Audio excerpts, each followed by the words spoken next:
Hello लोगोफोर आंनि बे बड स्मार्ट टेक्नोलॉजी चेनेलाव नोंथांमोनखौ बयखौबो बरायबाय। लोगोफोर दिनैनि भिडियोआव आं प्रपारलि खिन्थागोन जे नोंथाङा माब्रैहाय YouTube चेनेलखौ क्रिएट खालामनांगौ फारसेनिफ्राय A to Z step by step आं नोंथांमोननो खिन्थागोन। लोगोफोर YouTube चेनेल क्रिएट खालामनायनि सिगां नोंथाङा फार्स्ट मोटिवेट जाग्रोनांगोन, नोंथाङा गोसो गुदुं जाग्रोनांगोन आरो गोबाङानो थांनाय बोसोराव सानदोंमोन आंबो यूट्यूबार जागोन, आंबो YouTube चेनेल क्रिएट खालामगोन, मा कन्टेन्ट बानायनांगौ बेफोरबायदिनो सानबानो बोसोरसे बारलांबाय लोगोफोर। नै आरो 2024 फैबाय, बेयावबो जानुवारि बारलांबाय। बेबायदिनो सानबाय थायोब्ला सानलांबायानो थागोन। बेनिखायनो खेबसेनो गोसो गुदुं जानानै नोंथाङा बानायजानो हागौ थांनाय बोसोराव नोंथाङा साननायजों लोगोसे डाइरेक्ट YouTube चेनेलखौ क्रिएट खालामनानै खामानिखौ मावोब्ला जानो हागौ नोंथांनि चेनेला मनेटाइजबो जाबायबो जानो हागौ आरो नोंथाङा आर्निंबो खालामगासिनो थाबायमोनबो जानो हागौ। बेनिखायनो लोगोफोर नोंथांमोना गोबाङानो गोसो गुदुं जानानै दं आं मिथियो आरो नोंथांमोनाव गोबांनावनो बांसिनानो मोजां दामि मबाइल दं, नाथाय आरो नोंथांमोना न'आव ओरैनो बेखारै दङ। अब्ला जास्ट नोंथांखौ आङो खावलायो चेनेल मोनसे क्रिएट खालामनानै दोन, खुलि आरो गेजेर गेजेर नोंथाङा गोसो गैयाब्लाबो एटलिस्ट सप्तायाव खनसेबाबो नोंथाङा भिडिअखौ हगारबाय था, नाजाबाय था, सोलोंबाय था, हगारबाय था, माने होमबासो इमप्रुभ जागोन नालाय। बेनिखायनो जोङो सानबाल' जाया, सानबाय थाबाल' जाया। नोंथांमोना नायनो हागोन आंनि बे YouTube चेनेलाव नोंथांमोना नायनो हागोन जे माब्रैहाय YouTubeआव खामानि मावनांगौ, फारसेनिफ्राय SEO माब्रै अप्टिमाइज खालामनांगौ, गुगल एडसेन्सनि प्रब्लेम जादोंब्ला कपिराइट, कमिउनिटि गाइडलाइन्स बायदि रिउज कन्टेन्ट बेफोरनि सोमोन्दै आं गासैखौबो भिडिअ बानायजोबखादों। YouTubeनि बिखय नोंथाङा मानो भिडिअ लाबोआ होननानै गोबाङानो कमेन्ट हरदों, नाथाय आंनि प्रब्लेमा बेनो जे YouTubeनि बागै आङो भिडिअ लाबोब्ला आंनाव भिउस फैया। मानो फैया आं बेखौ मिथिया, बेनिखायनो आङो YouTubeनि सोमोन्दै भिडिअ लाबोआ। बे भिडिअआवथ' एबार नायनि मोजाङै भिउस फैयोबा, मोजां रिभिउस फैयोबा आङो नेक्स्ट बेफोरबायदिनो YouTubeनि इनफरमेटिभ गाइड नोंथांमोननो होलांबाय थागोन। नोंथांमोना गोबाङानो माने भिउस फैयाखै होननानै बांसिनानो नाया, बिनिखायनो आंनि भिडिअआ जे इसेबां इनफरमेटिभ जायो गोदान यूट्यूबार्सफोरनि थाखाय बा बिगिनारफोरनि थाखाय, अब्ला नोंथांमोना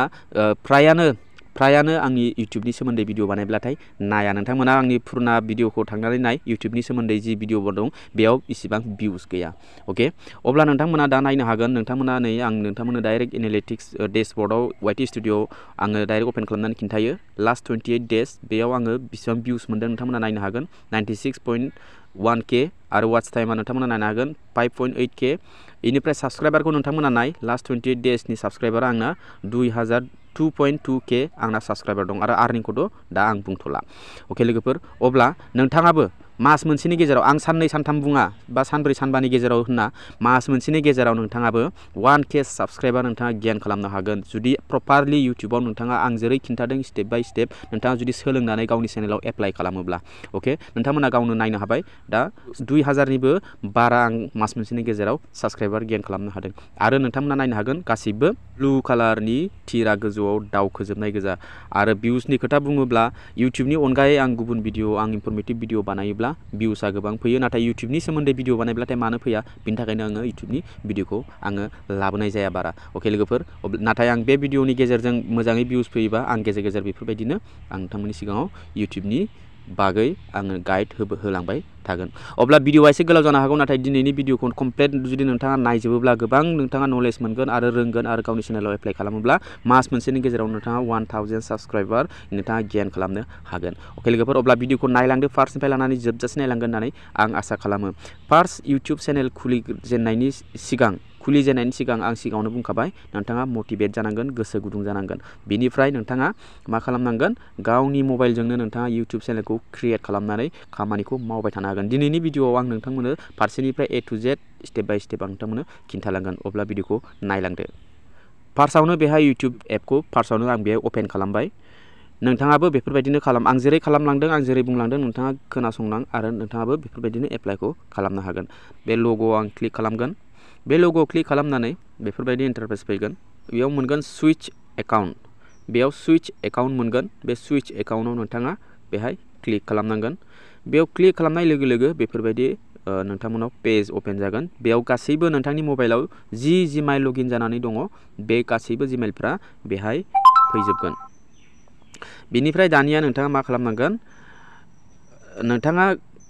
YouTube चेनेलखौ पुराना थाखानाय जिमेलजों खुलियालासिनो नोंथाङा फ्रेश मोनसे गोदान जिमेल बानायग्रोनांगोन, क्रिएट खालामग्रोनांगोन, जेरावनोखि बे जिमेल आरो पासवर्डआ नोंथांनि YouTube चेनेलनि जागोन। अब्ला बेखौ जिमेलखौ क्रिएट खालामनो थाखाय नोंथाङा मा खालामनांगोन नैबे प्लासनि आइकन दंना बे प्लासनि आइकनाव नोंथाङा क्लिक खालामनांगोन बेयाव क्लिक खालामखांनायनि उनाव नोंथाङा जिमेल मोनसे गोदान क्रिएट खालामनायनि बेयावनो अपसनखौ मोननाय जागोन दानिया नोंथाङा मा खालामनांगोन बेहाय दङ क्रिएट एकाउन्ट बे क्रिएट एकाउन्टआव नोंथाङा क्लिक खालामनांगोन क्लिक खालामनानै बेयाव मोननै अपसन मोनगोन फर माय पार्सनेल इउज फर वर्क और माय बिजनेसेस नोंथाङा जुदि ग्रुपआव मोनसे बिजनेसनि थाखाय बा दखाननि थाखाय मोनसे माने अल नोंथाङा बेखौ जिमेलखौ क्रिएट खालामनो सानदोंब्ला नोंथाङा फर माय बिजनेसेस बेयाव क्लिक खालामनांगोन बाट जोङो इउटुब चेनेलसो खुलिगोन इउटुबनि थाखायसो जों जिमेलखौ बानायनो नागिरदों अब्ला फर माय पार्सनेल इउजआव नोंथाङा क्लिक खालामनांगोन बेयाव क्लिक खालामनाय लोगो लोगो नोंथांनि नामखौ बेयाव होनांगोन बिनिफ्राय नोंथांनि टाइटेलखौ सरनेमखौ नोंथाङा बेयाव होनांगोन गाहायाव अके अब्ला आङो फार्स्ट नेमखौ आं बेयाव होनि बा नोंथाङा टाइटेल होआलासिनो बे नामजोंनो क्रिएट खालामनो सानदोंबा खालामनो हायो अब्ला आङो फार्स्टआव जेनेबा हमनानै ला आं बेयाव आंनि नामखौ होबाय मैखोम बसुमतारी बिनिफ्राय नोंथाङा मा खालामनांगोन नैबेहाय नेक्स्टआव क्लिक खालामनांगोन जिमेलखौ क्रिएट खालामनायनि उनावसो गासिबो खामानिया जाजोबगोन बेयाव डेट अफ बार्थखौ नोंथाङा होनो हागोन बेयाव डेट अफ बार्थखौ नोंथाङा नोंथांनि डकुमेन्ट्सआव थानाय जिथु बे गुगोल बे चेनेला मनेटाइज जागोन अब्ला उनाव गुगोल एडसेन्स जेब्ला नोंथाङा क्रिएट खालामगोन अब्ला नोंथाङा लिंक खालामगोन अब्ला नोंथांनि डकुमेन्ट्सजों बे डेट अफ बार्थजोंबो मेचिं जानांगोन बेनिखायनो गोसो हो बेयाव नोंथांनि अरिजिनेल डिटेल्सखौसो नोंथाङा बेयाव होनांगोन बेनिफ्राय नोंथाङा जेन्डारखौ क्लिक खालामनानै मेल बा मेल फिमेल बा फिमेल नोंथाङा सेलेक्ट खालामनानै होदो बिनिफ्राय नेक्स्टआव क्लिक खालामदो क्लिक खालामनायनि उनाव बेयाव मोननै अपसन फैगोन नोंथाङा बे मोननैनि गेजेराव बबे मोनसे जिमेलखौ नोंथाङा दोननो सानो बबे मोनसे जिमेलखौ नोंथाङा सुट जानाय बायदि मोनो मोजां जानाय बायदि मोनो आरो नोंथाङा जुदि गावनि गोसो बायदि नोंथाङा दोननो सानो सिम्पल अब्ला नोंथाङा नैबे क्रिएट वन जिमेल एड्रेस बेयाव क्लिक खालामनानै नोंथाङा नोंथांनि जिमेलखौ बिनिफ्राय मा डिजाइननि नोंथाङा जिमेलखौ नांगौ माब्रै नांगौ बेखौ नोंथाङा गावनि गोसो बायदि खालामनो हायो बेयाव आङो हमनानै ला मैखोम 4545 नेक्स्टआव आं क्लिक खालामगोन ओमफ्राय दानिया जाबाय बियो दङ ओमफ्राय आङो पासवर्डखौ आं बेयाव क्रिएट खालामगोन पासवर्डखौ बेयाव आङो पासवर्डखौबो क्रिएट खालामबाय स्ट्रं पासवर्ड बिनिफ्राय नेक्स्टआव क्लिक खालामनानै बेयाव येस आई एम इनआव क्लिक खालामगोन बेयाव क्लिक खालामोब्ला नोंथांनि जिमेला बेफोरबायदि फैबाय रोखा रोखा दा बेयाव आंनि जिमेला बेयाव फैबाय बिनिफ्राय नेक्स्टआव आं क्लिक खालामगोन नेक्स्टआव क्लिक खालामब्ला प्राइभेसि एन्ड टार्म्स दङ बेखौ स्क्रल डाउन खालामनानै नोंथाङा आई एग्रीआव क्लिक खालामनांगोन आई एग्रीआव क्लिक खालामब्ला नोंथांनि इउटुबाव बे जिमेला लगइन जाबाय दानिया नोंथाङा चेनेलखौ क्रिएट खालामनो हासिगोन एबारनिफ्रायसो स्टेप बाय स्टेप नोंथाङा खामानिखौ मावनांसिगोन दानिया बेयो लगइन जाबाय इउटुब एप्लिकेसनाव दानिया बेयो इउ दंना बेयाव लग'आव नोंथाङा क्लिक खालामनानै नोंथाङा मा खालामनांगोन क्रिएट ए चेनेल बेयाव दङ गोजौआव मैखोम बसुमतारी बेनिफ्राय आंनि बे जिमेलनि फार्स्ट नामनि लग' बेयाव नुजागोन दानिया क्रिएट ए चेनेल दङ बेयाव क्लिक खालामनांगोन बेयाव क्लिक खालामनानै दानिया नोंथाङा नोंथांनि चेनेलनि नामखौ दोननांगोन ओमफ्राय नोंथांनि हेन्डेलखौबो नोंथाङा सोलायजायो बिनिफ्राय नोंथाङा मा होनो पिक्चार चेन्ज युवर फट' अर टेग ए निउ वान बेयाव क्लिक खालामग्रोदो फार्स्ट बेयाव क्लिक खालामनानै नोंथांनाव जुदि लग'फोर बानायनानै दङब्ला नोंथाङा बिनिफ्राय लग'खौ होजायो नङाब्ला नोंथाङा मा खालामनांगोन नोंथांनि फट'खौ नोंथाङा बेयाव होनांगोन जास्ट आङो मोनसे फट' बिनिफ्राय सिलेक्ट खालामनि हमनानै ला आङो बेखौ बे प्रफाइल आङो बेखौ बेयाव लग'खौ आं बेखौनो दोनबाय फट'खौनो दोनबाय आङो जास्ट माने लग' बानायनाय जायाखै नोंथांमोना लग' बानायनानै लानानै नोंथांमोना बेफोरबायदि फट'खौ बेयाव सेट खालामनो हायो save as a profile picture बेयाव क्लिक खालामदो बिनि उनाव नोंथांनि लग'आ बेयाव बेफोरबायदि नुजागोन दानिया नेम दं बे नेमनि पेन्सिल दं बे नेमनि बे पेन्सिलनि मार्कआव नोंथाङा बेयाव क्लिक खालामना होनांगोन बेयाव क्लिक खालामनाय लोगो लोगो नोंथाङा मा चेनेलनि मा नाम दोननो सानदों मा चेनेलनि नामखौ माखौ दोननो सानदों नोंथाङा बेयाव दोननांगोन नाथाय नोंथाङा सिगां चेनेलनि नाम दोननायनि सिगां नोंथाङा इउटुबाव सार्च खालामग्रो जे नोंथांनि चेनेलनि नामनि बायदि आरो गुबुन गुबुन चेनेल दं नामा गोबां नोंथाङा मा चेनेलनि नाम दोननो नागिरदों अलरेडि इउटुबाव दंखायो नामा बेखौ जोङो नायग्रोनांगोन जुदि दंखायो अब्ला नोंथांनि चेनेला ग्र' जानाय नङा मानो होनोब्ला गुबुन नाम दंखायो नोंथांनि चेनेलनि नामै गुबुननो दंखायो नोंथांनि चेनेलखौ सार्च खालामबा बै गुबुनासो नुजाफैगोन बेफोरबायदि मानो होनबा बियो सिगां खालामग्रोदों नोंथांनिफ्राय बे चेनेलखौ बेनिखायनो जोङो इउनिक नाम दोननांगोन मोनसे इउनिक जाय नामखौ माने गुबुना दोनथावा बायदि रोखोमनि आरो जेनेबा नोंनि नामनिफ्रायबो नोंथाङा दोननो हायो नाथाय नोंनि नाम बायदि गोबां मानसिनाव नाम दङ अलरेडि थाखागोनबो जानो हागौ आरो इउटिउबाव मोनखागोनबो बेखौ ओंखायनो मोनसे इउनिक नाम दोन जेरैहाय आङो स्मार्ट टेक जेनेबा आंना टेक्न'लजिनि बिखय नालाय आङो मोनसे बे स्मार्ट टेकखौ दोनबाय नोंथाङा ब्लगार बा माबा मोनसे नोंथाङा इउटिउबाव जिखुनु नोंथाङा मा मावो बिनि रिलेटेडसो नामखौबो दोननांगोन बा नोंथाङा मोनसे इउनिक नाम दोनजायो बिदि नङा जे टेक भिडिअ बानायो होननानै टेकनिल'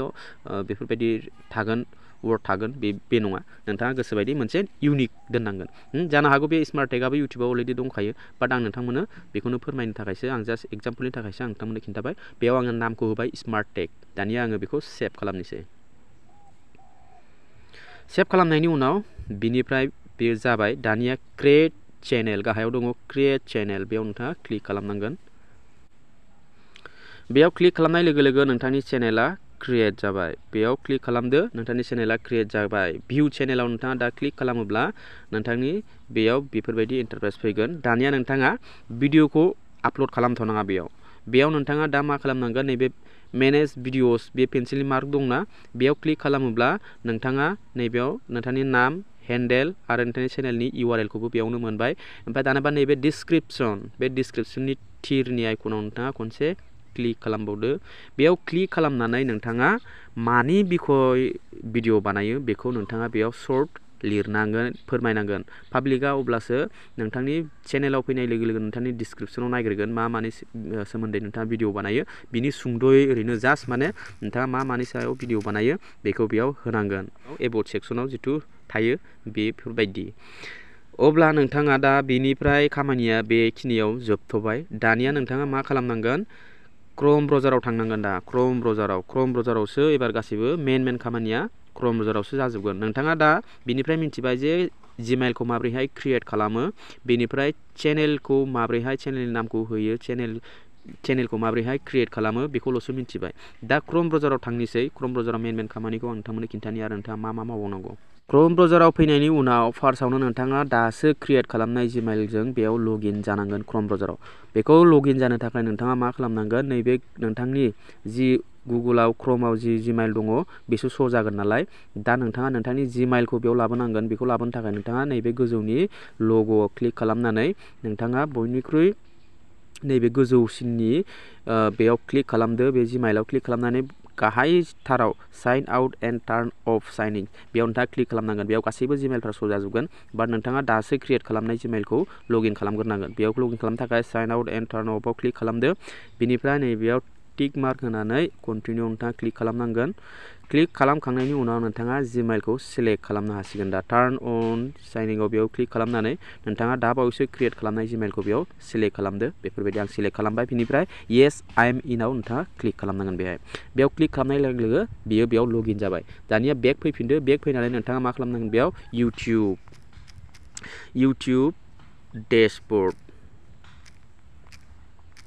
इउटिउब डेशबर्डआव नोंथाङा क्लिक खालामनांगोन बेहाय इउटिउब डेशबर्ड सार्च खालामनानै नोंथाङा बेयाव साइनिंनि अपसन मोनगोन बेयाव नोंथाङा क्लिक खालामनांगोन बिनि सिगां नोंथाङा नैबे थिरनि आइकनाव क्लिक खालामनानै नोंथाङा डेस्कटप साइडआव क्लिक खालामनांगोन बेयाव क्लिक खालामनाय लोगो लोगो बेफोरबायदि इन्टारफेस फैबाय दाना साइनिंआव नोंथाङा क्लिक खालामनांगन बे साइनिंआव क्लिक खालामनाय लोगो लोगो नोंथांनि इउटिउबआ डेस्कटप साइडआव बेयाव अपेन जागोन बेफोरबायदि फैबाय ओमफ्राय दा गाहायाव दङ कन्टिनिउ टु स्टुडिअ बेयाव नोंथाङा क्लिक खालामनांगोन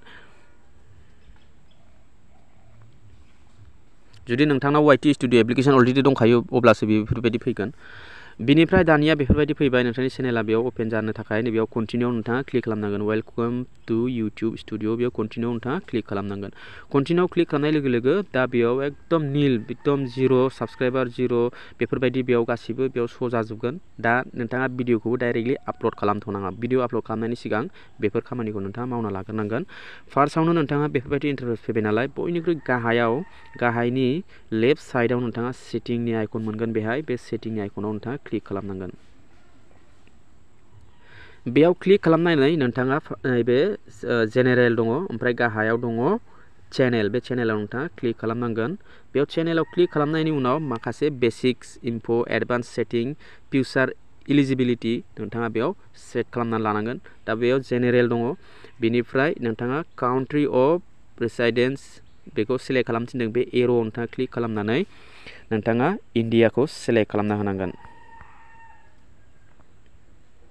बेयाव इन्डियाखौ सिलेक्ट खालामना होनांगोन बेयाव गोबाङानो माने भुल खालामो गुबुन गुबुन काउन्ट्रिनि माबाफोरखौसो होलाबायो सिलेक्ट खालामनाया खरदर खालामनानै बेनिखायनो मोजाङै जोङो स्टेप बाय स्टेप मोजाङै खालामलांनांगौ बेयाव इन्डिया सिलेक्ट जाबाय बेनिफ्राय दङ गाहायाव कीवर्ड्स बे कीवर्ड्सआव नोंथाङा क्लिक खालामनानै बे कीवर्ड्सआ मेन बे कीवर्ड्सनि थ्रुयैसो जों चेनेलखौ इउटुबाव नुजाहोनो हायो बे कीवर्ड्सआव मा लिरनांगोन नोंथाङा नोंथांनि चेनेलनि नाम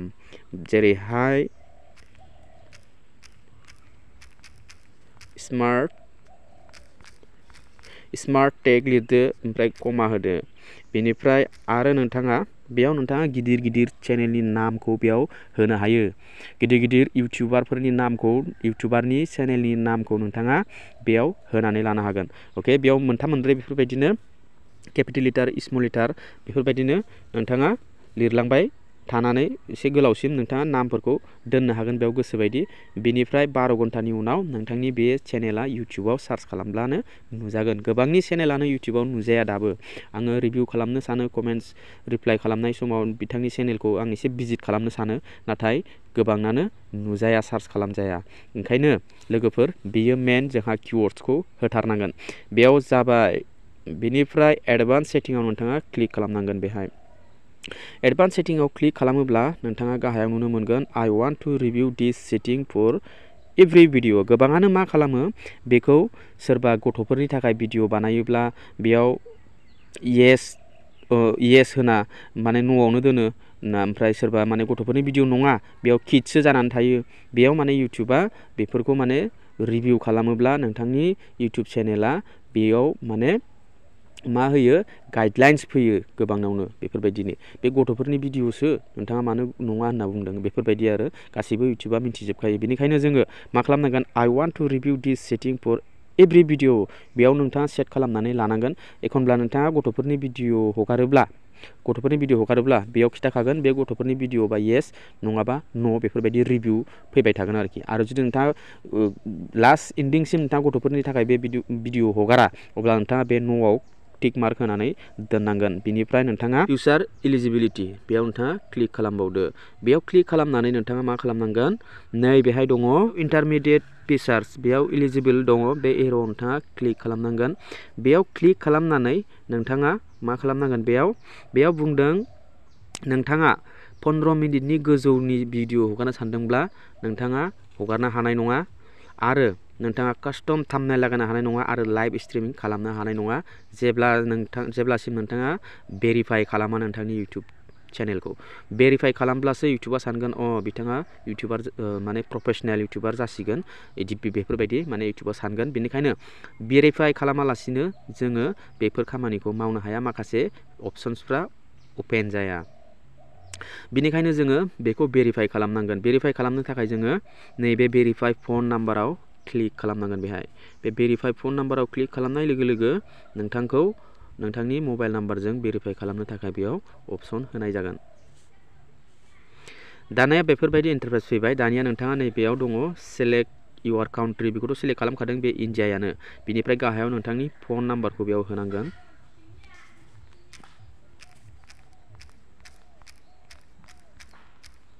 नोंथांनि फन नाम्बारखौ बेयाव होबाय ओमफ्राय गेट क'डआव नोंथाङा क्लिक खालामनांगोन बेहाय गेट क'डआव क्लिक खालामबाय बिनिफ्राय मोनसे OTP फैगोन बे OTPखौ नोंथाङा बेयाव होनांगोन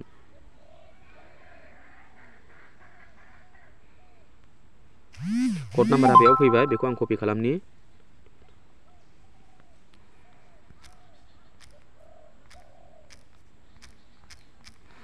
आङो बेयाव बे क'ड नाम्बारखौ बेयाव होबाय बिनिफ्राय साबमिटआव आङो क्लिक खालामनोसै बेयाव बुंदों phone number verified congratulations your phone number is now verified okay नोंथांनि चेनेला बेयाव भेरिफाइड जाबाय बेफोरबायदिनो चेनेलखौ भेरिफाइड खालामनानै लानांगौ गोबाङानो चेनेलखौ क्रिएट खालामदोंब्लाबो भेरिफाइ खालामना लायैनि जाहोनाव बिथाङा इउटुबखौ ग्र' खालामनो हाया आरो बिथाङा गोसोबायदि थाम्बनेल लागायनो हाया आरो लं भिडिअ हगारनो हाया आरो लाइभ स्ट्रिम फैनो हाया जायो बिनि थाखायनो जोङो भेरिफाइ खालामथारनांगौ बिनिफ्राय आङो बेक फैफिननोसै बेक फैफिननानै दानिया नैबेहाय दङ सेभनि अपसन आं एडभान्स सेटिंखौ नायब्रनि अके बेसिक इनफ' अके दानिया नैबेहाय दङ सेभनि अपसन बे मोनसे दं केन्सेल मोनसे दं सेभ अके आं बेयाव भेरिफाइबो खालामनानै लाखाबाय बेफोरबायदिनो भेरिफाइ खालामनांगौ बे सेभआव आं क्लिक खालामना होनोसै दानिया कमप्लिट जाबाय दानिया नोंथाङा मा खालामनांगोन नैबे नोंथांनि नैबे दंना पेन्सिलनि मार्क बिबार बायदियाव नोंथाङा दानिया क्लिक खालामनांगोन बे मनेटाइजेसन सेक्सननि गाहायाव बेयाव क्लिक खालामोब्ला नोंथाङा नोंथांनि चेनेलखौ कास्टमाइजेसननि अपसन ओंखारगोन बेयाव नोंथाङा दानिया कास्टमाइज खालामनांगौ दा कास्टमाइज खालामनो थाखाय जों मा खालामनांगोन बे लेआउट दङ ओमफ्राय नैबे ब्रेन्डिं दङ ओमफ्राय बेसिक इनफ' दङ दाना नोंथाङा नैबे ब्रेन्डिंआव नोंथाङा क्लिक खालामनांगोन ब्रेन्डिंआव क्लिक खालामोब्ला नोंथाङा बेनिफ्राय नोंथांनि जिथु लग' बे लग'खौ नोंथाङा बेनिफ्राय रिमुभ खालामनानै गोदानबो सोलायनो हायो बे चेन्जनि अपसनाव क्लिक खालामनानै ओमफ्राय दानियाबा नैबे दङ बेनार इमेज बेनार माने नोंथाङा नायनो हागोन बे आंनि बेक साइडनि बेनार जिथु बेखौ बेनार होनना बुङो बेयाव नोंथाङा माबोरैहाय लागायगोन बे आपल'डआव क्लिक खालामनानै नोंथाङा जुदि बेनार बानायखादोंब्ला नोंथाङा बे आपल'डआव क्लिक खालामनानै नोंथाङा बे बेनारखौ बिनिफ्राय सेलेक्ट खालामनो हायो बाट आं बेयाव दा बेनारथ' क्लिक खालामथ'वाखै आं डिजाइनसो खालामगासिनो दा नाथाय आं बेखौ लासैनो खालामनानै बेयाव होगोन नोंथाङाबो उनाव बेनारखौ माबोरै लागायो बिनि सोमोन्दैबो आं भिडिअ बानायखादों स' आङो दा बेनारखौ आङो जानला मानला आङो बेफोरबायदि फर एग्जाम्पलनि थाखाय आं ओरैनो होथ'नोसै बेनारा बेफोरबायदि श' जागोन अके स' आं दा बेयाव बेफोरबायदि सेलेक्ट खालामनानै जानला मानला बेनार बानायनानै बेयाव सेट खालामब्ला जानाय नङा लोगोफोर बिनि एक्सट्रा माने बेनारखौ एक्सट्रा बानायनांगोन मोनसे एप्लिकेसन दङ बेखौ आं नोंथांमोननो उनाव फोरमायगोन बेनारखौ माबोरै बानायो बेनि सोमोन्दैबो आङो निउ भिडिअ लाबोगोन बेयाव दानिया सेलेक्ट खालामबाय बेनारखौ ओमफ्राय आं दानाव क्लिक खालामना होबाय दानाव क्लिक खालामनाय लोगो लोगो बेफोरबायदि नोंथांनाव नुगोन आरो बे बेनारखौ दानिया बेसिक इनफ' माखासे बेसिक नोंथाङा खालामनांगोन बेखौ पाब्लिश खालामथ'नाङा दा बेसिक इनफ' क्लिक खालामनानै नोंथाङा नैबेयाव दङ नाम बेयाव दङ डिसक्रिपसनखौ नोंथाङाथ' बेयाव होथारनांगोन ओमफ्राय चेनेलनि URL ओमफ्राय दानिया नैबे गाहायाव दङ एड लिंक होनना बुंदों लोगोफोर बेयाव नोंथाङा बिजनेस जिमेलबो नोंथाङा बेयाव होनांगोन माने गुबुन नोंथांनि मबाइलाव थाखानाय जा राब इउज खालामदों जेनेबा नोंथांजों बबेबा कम्पानिया बा बबेबा सोरबा नोंथाङा इउटुबनि थ्रुयै नोंथांखौ कन्टेक्ट खालामनो सानदोंब्ला जेनेबा प्रमट खालामनाय मानाय बायदिसिना प्रडाक्टनि बायदिसिना नोंथांखौ कन्टेक्ट खालामगोन उनाव जेब्ला नोंथांनि चेनेला ग्र' जागोन स्पन्सारशिपनि थाखायबो नोंथांखौ इमेल खालामगोन बेनिखायनो नोंथाङा इउज खालामनाय जिमेलखौ बेयाव होनांगोन नोंथाङा इउटुब चेनेल दासो बानायनाय गोदान जिमेलखौ नोंथाङा बेयाव मालाबाबो होनो नाङा बेयाव होयोबा नोंथाङा जोबोद रिस्क आरो नोंथाङा लं टाइमसिम नोंथाङा इउटुबाव खामानि मावनो हानाय नङा मानो होनबा नोंथांनि चेनेलखौ हेक खालामगोन बेनिखायनो जोङो दा गुबुन जिमेलखौसो नैबेयाव होनांगौ बिनि सिगां नोंथाङा एड लिंक दंना बे एड लिंकआव नोंथाङा क्लिक खालामनांगोन जेरैहाय हमनानै ला आंनि एबाउट सेक्सनाव नायोब्ला आङो ससियेल मिडियानि लिंकफोरखौ माबायदि होनानै लादों बेफोरबायदि नोंथाङा होना लानांगोन जेरावनोखि इउटुबनि थ्रुयैबो नोंथाङा गुबुन साइडआवबो गुबुन ससियेल मिडियायावबो नोंथांनि फेन्सफ्रा जिथु अडियेन्स नोंथांनि जिथु साबसक्राइबार बिथांमोना नोंजों कन्टेक्ट खालामनो सानदोंबा फेसबुकनि थ्रु इन्सटाग्रामनि थ्रु मा ससियेल मिडियानि लिंक दं नोंथाङा बे लिंकखौ बेयाव होनांगोन बेयाव लिंक टाइटेलाव फार्स्टआवनो क्लिक खालामगोन बेयाव लिरगोन फेसबुक ओमफ्राय नैबेयाव URL-खौ बेयाव होनांगोन माब्रैहाय फेसबुकनि URL-खौ कपि खालामो नोंथांमोना अभियासलि मिथिखायो बेयाव फेसबुकनि URL-खौ बेयाव पेस्ट खालामना होनांगोन आं फेसबुकनि URL-खौ आं बेयाव कपि खालामग्रोनि बे आङो फेसबुकखौ अपेन खालामबाय फेसबुकखौ अपेन खालामनानै नैबे राइट साइडआव 3 डटआव आं क्लिक खालामनानै बयनिख्रुइ गाहायाव दङ फेसबुकनि लिंक बे कपि दंखायो बे लिंकखौ आं कपि खालामबाय कपि खालामनानै आङो बेयाव पेस्ट खालामना होनोसै अके बेयाव फेसबुकनि लिंकखौ आङो पेस्ट खालामनानै होबाय बिनिफ्राय आरो नोंथाङा इन्सटाग्रामनि होनो सानदोंबा एड लिंकआव नोंथाङा नैबे एड लिंकआव क्लिक खालामनानै इन्सटाग्राम लिरनानै इन्सटाग्रामनि लिंकखौबो बेयाव कपि खालामनानै बेयाव होजायो ओमफ्राय दाना कन्टेक्ट इनफ'आव बे इमेलाव क्लिक खालामनानै नोंथाङा जिखुनु नोंथांनियाव थानाय जिमेलखौ बेयाव होनांगोन बिनि उनाव नोंथाङा मा खालामनांगोन नैबेयाव दङ पाब्लिश बे पाब्लिशआव नोंथाङा क्लिक खालामनांगोन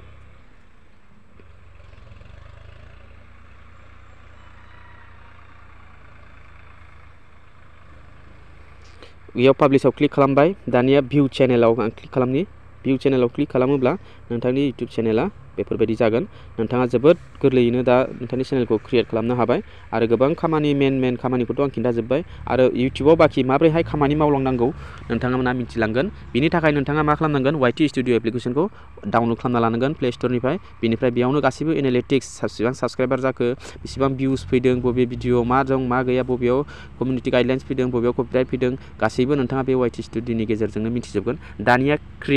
बे क्रिएटआव नोंथाङा क्लिक खालामनानै नोंथाङा दा भिडिअखौ आपल'ड खालामनो हासिगौ भिडिअखौ आपल'ड माबोरै खालामनांगौ बिनि प्रपारलि आं भिडिअ बानायखादों भिडिअखौ आपल'ड खालामनाय सिगां मा खालामनांगौ आरो आपल'ड खालामनायजों लोगोसे मा खालामनांगौ बोरैहाय टाइटेल डिसक्रिपसन टेक्स्ट लिरनांगौ बिनि सोमोन्दै आं एक्सट्रा भिडिअ बानायखादों लिंकआ डिसक्रिपसनाव दं नोंथांमोना नायनो हागोन अब्ला नोंथांमोना मिथिबाय जे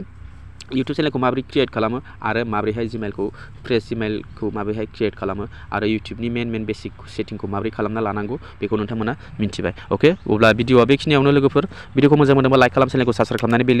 नटिफिकेसनखौ अन खालामनानै जाहाथे बेफोरबायदि इनफरमेटिभ भिडिअ नोंथांमोना नुबाय थानो मोनो अब्ला लोगो मोनगोन next video tata bye bye and take care